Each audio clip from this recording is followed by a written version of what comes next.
l'Ukraine. Le mot réarmement est à la mode. Mi-janvier, Emmanuel Macron y ajoutait l'épithète démographique face à un taux de natalité en berne. La députée écologiste Sandrine Rousseau lui répondit que les utérus des femmes ne sont pas une affaire d'État.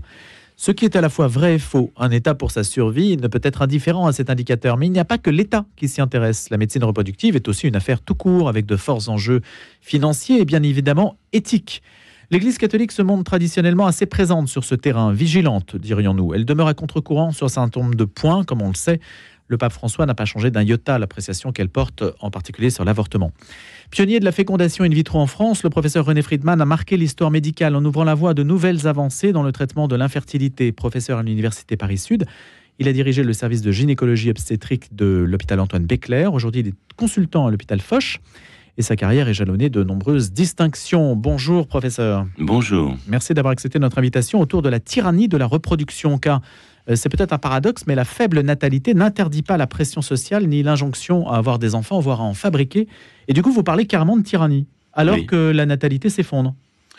Oui, mais sur le plan du vécu en consultation, ce que j'ai vu, justement, c'est qu'il y avait beaucoup de femmes et beaucoup de couples qui étaient sous pression, sous une pression à multiples détentes qu'on peut analyser, mais qui aboutissait à une espèce de détérioration dans la mesure où cette croyance ou cette insufflation de il faut que ça marche, ça va marcher et c'est nécessaire n'est plus possible. Voilà. Il y a des situations, il faut savoir reculer, il faut ne pas avoir honte de mettre un terme à un projet d'enfant aussi formidable soit-il, simplement parce que, je dirais, il faut rester objectif et pas tomber sous les sirènes diverses et variées, soit d'un point de vue sociétal, qui ne correspond pas tout à fait à un point de vue personnel, soit surtout avec une ambiance un peu générale, qui montre que les grossesses, même tardives, même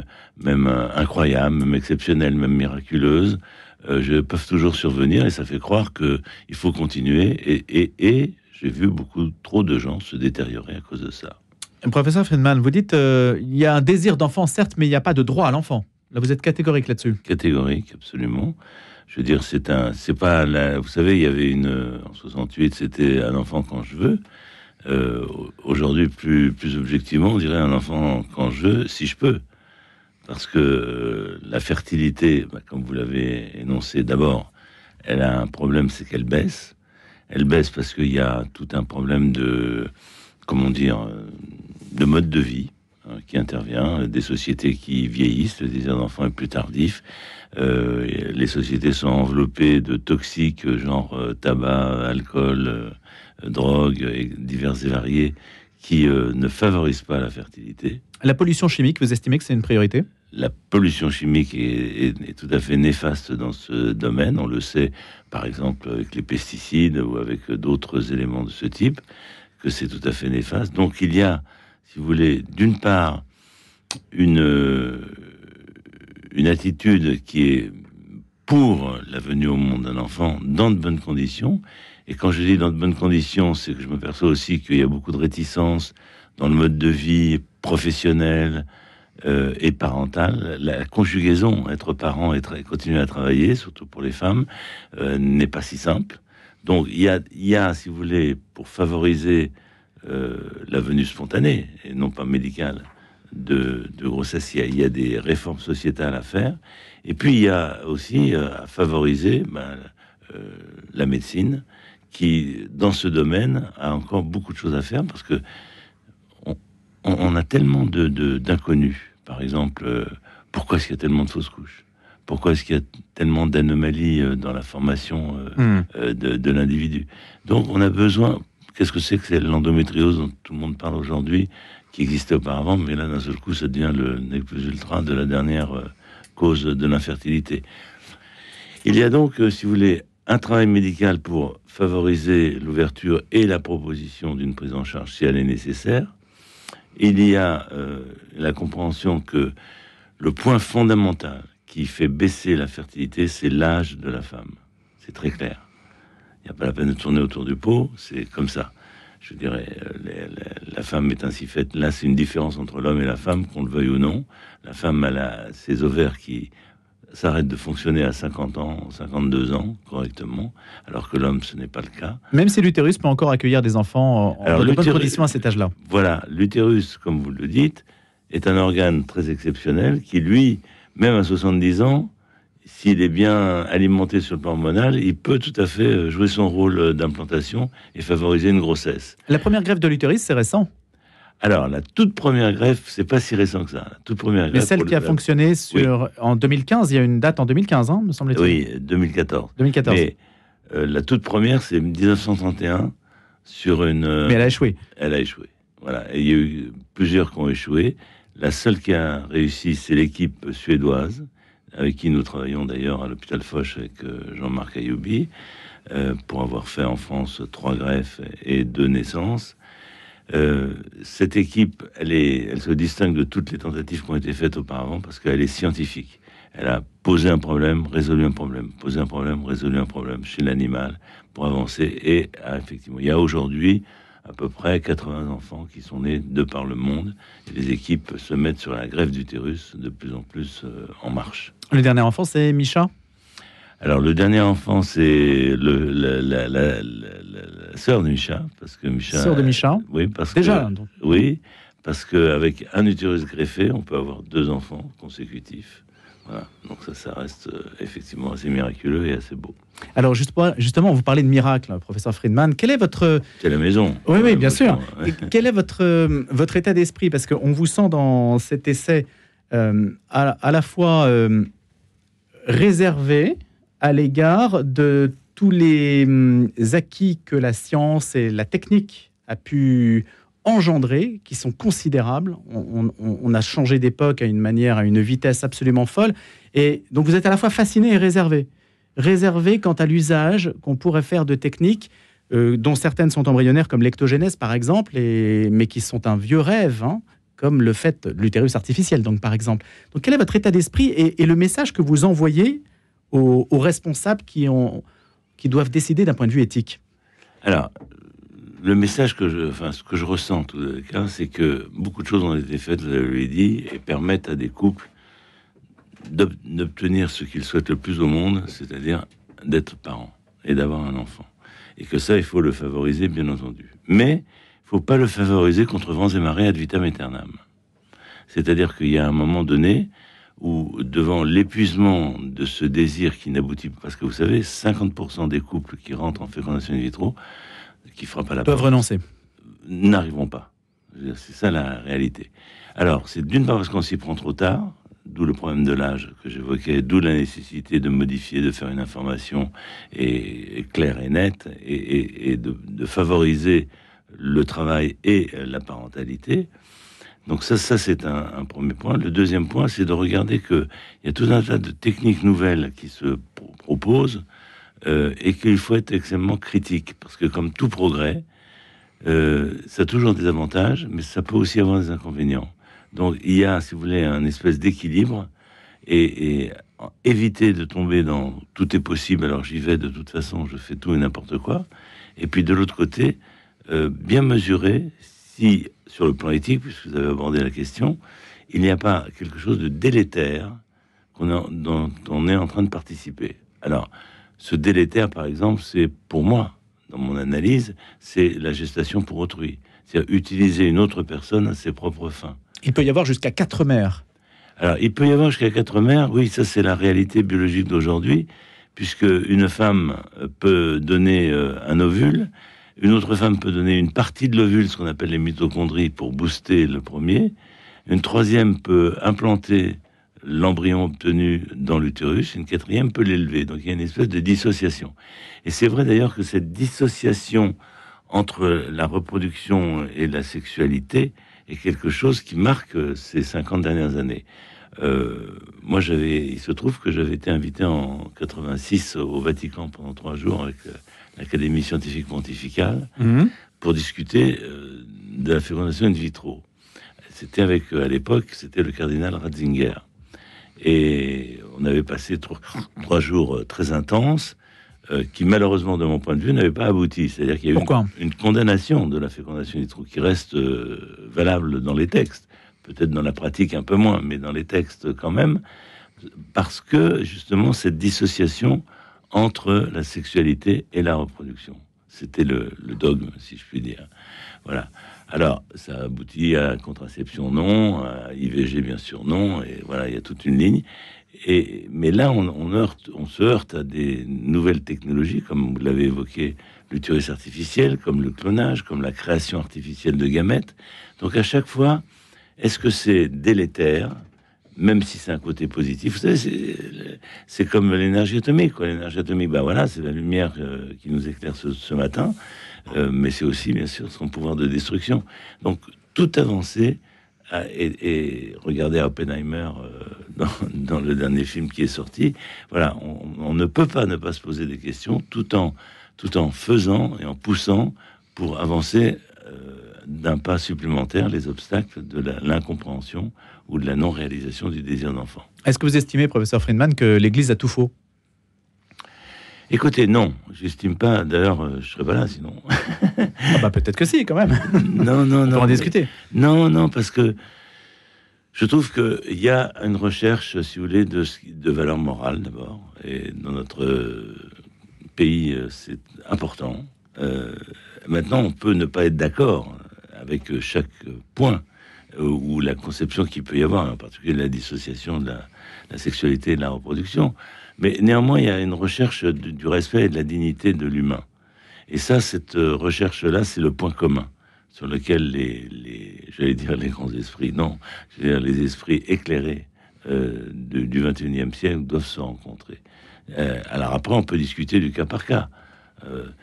Je reprends l'exemple de l'histoire quand on était au Vatican. La discussion était dissocier la reproduction de la sexualité. Alors, on disait, mais d'accord, mais si on peut plus avoir des rapports avec une femme ménopausée puisqu'il n'y a plus de reproduction. Alors la réponse était oui, mais enfin, il peut toujours y avoir un miracle. Regardez la Bible avec Sarah. Bon, c'est une réponse certes, mais on sait que dans la pratique, on n'y est pas, c'est dans les rêves. Donc, si vous voulez, voilà, on peut discuter point par point, pied à pied, mais en tous les cas, on est d'accord que c'est un thème important, qu'on ne peut pas être simplement des techniciens, simplement répondre à un désir quel qu'il soit et à n'importe quel prix, et que par contre le médecin et la société est là pour aider l'épanouissement de ce désir, mais pas à n'importe quel prix. Vous avez été membre du comité consultatif d'éthique. Oui. Comment formez-vous votre jugement sur des questions complexes? En discutant, en essayant de trouver justement ce qui évite,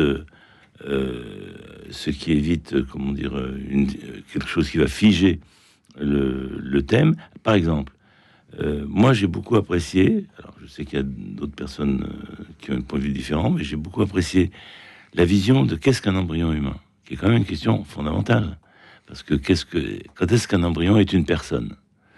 Et finalement, le comité national d'éthique avait tranché à cette période-là en disant que c'était un potentiel d'être humain. Alors, c'est ça la définition officielle. C'était la question fondamentale. Une potentialité de personne. Potentialité de personne. Et à partir de là, ça ouvre le respect, mais ça ne considère pas ce qui doit être comme déjà ayant été. Donc voilà, et ça j'ai trouvé que cette remarque était surtout pilotée par le professeur Jean Bernard, qui est un être remarquable et qui était le président du comité national d'éthique. Voilà, c'était la période de la définition de quand est-ce que la personne humaine apparaît. Attention, c'est pas quand est-ce qu'il y a de l'humain. L'humain, les cellules humaines, elles existent avant. Oui. La personne, c'est-à-dire avec sa conscience, entre guillemets, quand est-ce qu'elle apparaît? Elle apparaît progressivement et non pas. Mais c'est un vieux débat. Oui, l'Église elle-même, vous citez saint Thomas sur le sujet. C'est une saint Thomas d'Aquin, tout à fait. Avec les hommes et les femmes qui n'apparaissent pas au même moment. Au même moment, mais au XIIIe siècle, il considère que l'animation, c'est-à-dire la venue de l'âme, elle est retardée de 40 jours ou de 80 jours, selon le sexe, on peut revenir dessus, par rapport à une conception plus récente, où c'est immédiat, c'est dès la fécondation, et là, ça nous crée un certain nombre de problèmes. Qu'est-ce que le biobag? Alors, le biobag, c'est une espèce de sac en plastique qui contient un liquide stérile et un liquide nutritif dans lequel peut baigner un fœtus à peu près de 18 à 22 semaines. La grossesse, c'est 41 semaines. 18 à 22 semaines, c'est l'extrême prématurité sur laquelle les médecins, les néonatologistes ne savent pas comment faire survivre un enfant de ce terme-là. C'est très petit, c'est 5e mois, c'est avant 6e mois. Donc, la pose dans un biobac avec une circulation extracorporelle, c'est quand même toute une machinerie, a été proposée chez les animaux, réalisée chez les agneaux, et avec des programmes, en particulier à Philadelphie aux États-Unis, et il y a aux Pays-Bas, et il y a une discussion aujourd'hui à la FDA américaine de savoir si ça rentre dans un protocole humain. Que faire lorsque une femme avorte spontanément, j'entends. Elle avorte à 18 semaines, entre 18 et 22, qu'on ne peut rien faire et donc l'enfant va mourir. Est-ce qu'on essaie quand même de le sauver, de le mettre dans une espèce d'ultra couveuse qu'on appelle le biobag, avant qu'il puisse avoir des poumons qui fonctionnent, donc pendant 15 jours, 3 semaines, 1 mois. Est-ce que ça va laisser des séquelles? Parce que c'est quand même une mécanisation et une technicité dont on n'a pas l'évaluation, aussi bien sur le plan technique que tout fonctionne, mais aussi sur le plan quel est son héritage psychique de cette phase-là. Voilà les discussions à laquelle on va être confronté. Alors après, il y en a d'autres qui rêvent à la Lux Huxley de commencer en fécondation in vitro et de passer les 9 mois en couveuse. Bon, ça c'est de la science-fiction. Mais le dernier point que vous m'avez posé comme question, c'est le biobag. Lui, c'est quelque chose qui peut se réaliser. Il faudra mesurer avantage-risque dans une situation où il n'y a pas d'alternative que le décès du fœtus. L'éthique, professeur Friedman, quelle est sa définition, en fait, si on doit... Je reviens un petit peu sur ce point. Est-ce que c'est... On en a parlé à plusieurs reprises. Est-ce que c'est la manière dont on envisage l'apparition de nouvelles pratiques et le fait de les faire entrer, de les rendre conciliables avec l'exercice du métier? Il n'y a pas de vision surplombante dans l'éthique, c'est-à-dire qu'on ne juge pas en vertu de critères, de principes supérieurs. On juge... Pour moi... Je vous repose un petit peu la question précédente, vous voyez? Alors, écoutez, pour moi, la notion d'éthique, c'est de se poser la question du pourquoi et pas du comment. Parce qu'aujourd'hui, dans une société qui est très consumériste, c'est comment faire. Comment faire pour ceci, comment faire pour cela, et puis on perd de point de vue de l'objectif. Oui, c'est ça. Donc, l'éthique, c'est le fait que dans la mise en place d'une initiation, d'une innovation plus exactement, qu'il n'y ait pas d'utilisation des personnes à ses propres fins, et qu'il n'y ait pas de conséquences délétères, de ce qu'on peut juger délétères, soit sur aucun des participants de la procédure. Alors, c'est compliqué parce que, si vous voulez, quand vous regardez dans le monde, et même si, d'abord, il y a plusieurs religions, il y a plusieurs croyances, il y a plusieurs philosophies, et vous avez, de par le monde, des éthiques qui se confrontent, qui ne sont pas tout à fait les mêmes. Mais c'est l'ouverture à la discussion. C'est l'ouverture, justement, à l'échange. Vous savez, je suis effrayé parce que j'ai vu dernièrement qu'il y a des gens qui étaient... C'était sur une histoire un peu différente. L'histoire des enfants trans, vous savez, qui j'allais vous en parler. Transition. Et dans ce cadre-là, il y a des gens qui prônent de brûler les livres qui défendent telle ou telle position, en particulier qui défendent une position de prudence par rapport à ça chez les mineurs. Et je trouve ça effrayant d'oser penser à notre époque à brûler des livres. Donc, tant que l'on n'évitera pas des positions éminemment condamnables comme l'absence de discussion, là, on rentre dans une société dangereuse. Mais est-ce que justement sur les transitions, vous dites non aux transitions parce que on ne peut pas changer de sexe, on peut détruire un sexe mais on ne peut pas en changer, ou est-ce que vous dites c'est un besoin qui s'exprime, il y a une demande sociale et l'éthique est là pour répondre à une demande sociale? J'ai pas dit non aux transitions. Non, j'ai pas dit que vous disiez non. Je vous pose la question pour savoir si vous dites est-ce qu'il y a un nom de principe ou est-ce qu'on accueille une demande? Le point fondamental, c'est d'étudier le pourquoi du comment il y a chez les jeunes. Je parle des mineurs. Il y a cette volonté qui est alimentée par, à mes yeux, qui est alimentée par les réseaux sociaux, par une espèce de mode, mais qui peut aussi correspondre à une véritable souffrance et une véritable pathologie. Donc c'est simplement une proposition de discernement et d'accompagnement, et non pas de réponse automatisée d'un traitement qui pris sans coup férir et sans réflexion. C'est ça le point. On devrait tous se retrouver là-dessus d'ailleurs. Ce n'est pas le cas. Aujourd'hui, quel est parce que vous concluez sur le clonage. On pensait que ce mot avait un petit peu vécu au tournant des années 2000 quand on a parlé de Dolly, vous savez. Bien sûr. Et en fait, ça reste extrêmement présent quand même. Ça reste extrêmement présent parce que, si vous voulez, par exemple, on prend les gamètes artificielles. C'est à partir du clonage qu'on peut créer des gamètes artificielles. Je m'explique. Je prends une cellule adulte de ma peau.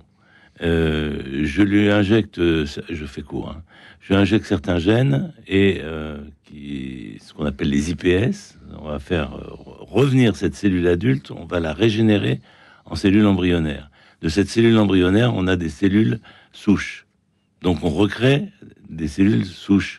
Et à partir de là, il y a deux façons de faire. On a donc des embryons avec des cellules souches, des néo-embryons. C'est pas véritablement des embryons, mais c'est quand même des embryons. Si on le plaçait dans l'utérus, ça pourrait donner naissance à un enfant, ce qui est interdit. Si on le place pas dans l'utérus, ça peut donner des cellules souches qui peuvent former des gamètes. Et ces gamètes, donc, ça veut dire que les hommes qui n'ont pas de production de spermatozoïdes pourraient avoir leurs propres spermatozoïdes à partir de leurs cellules adultes régénérées. Donc c'est quand même une révolution médicale qui n'est pas inintéressante. Mais aussi, on aurait alors sous la main tout un système un lit de formation de spermatozoïdes quasiment anonymisé, dont on pourrait se servir avec telle ou telle caractéristique, telle ou telle qualité, entre guillemets, qu'on désirerait à l'enfant qui serait obtenu. Donc ça ouvre, c'est toujours la même chose. Il y a un point positif, un point négatif. D'où la vigilance, d'où pour moi, il faut avancer, il faut créer un nouveau... Mais il faut savoir s'arrêter, il faut savoir évaluer. C'est ça le point fondamental. Et quel est, professeur Friedman, là, aujourd'hui, l'axe sur lequel, si vous deviez avoir une seconde et une troisième vie, l'axe sur lequel vous aimeriez travailler? Mais écoutez, paradoxalement, ça serait plutôt sur la prévention. C'est-à-dire sur comprendre quels sont les mécanismes qui entraînent... Je suis frappé par le fait que 20% des grossesses se terminent par des fausses couches. Et donc cette compréhension de la génétique, des causes qui font qu'il y a tellement et trop d'anomalies et trop de souffrances des enfants qui naissent avec telle ou telle pathologie, c'est cette compréhension-là qui m'attirerait. Et qui a tendance peut-être à être un petit peu délaissée par rapport à d'autres rêves de reproduction. C'est-à-dire que, d'une part, parce que c'est moins immédiat et que c'est plus difficile, et c'est même très difficile parce qu'on commence à utiliser les outils techniques de la génétique, mais aussi de l'immunologie. Enfin voilà, c'est un champ qui s'ouvre et qui nécessite peut-être quelques transgressions ou quelques points d'interrogation sur l'éthique, comme quoi les choses sont toujours liées. Merci beaucoup, professeur René Friedman, d'être venu jusqu'à nous ce matin pour nous en parler, la tyrannie de la reproduction. Alors, on n'a pas beaucoup parlé de démographie, mais ce sera pour une autre fois. C'était en écho, en fait, aussi à cette actualité-là. Voilà, je rappelle que vous êtes médecin de la reproduction, ancien chef de service de gynécologie obstétrique de l'hôpital Béclair et aujourd'hui consultant à l'hôpital Foch. Merci beaucoup. À bientôt. Merci de votre invitation.